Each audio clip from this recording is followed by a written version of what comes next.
Hi everyone, it's Ria Maraj here with iPro Realty, and today I'm just out in my own driveway about to clean a lot of snow.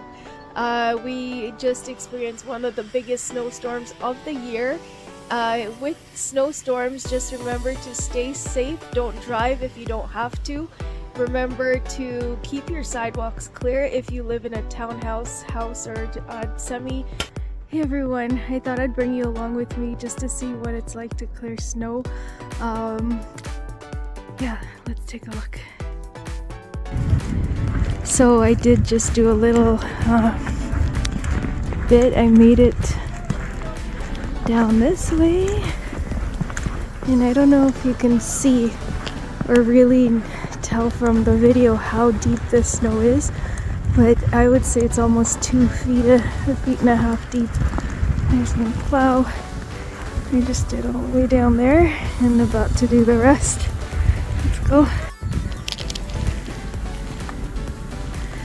Yeah, and just remember, as a homeowner, this is your responsibility.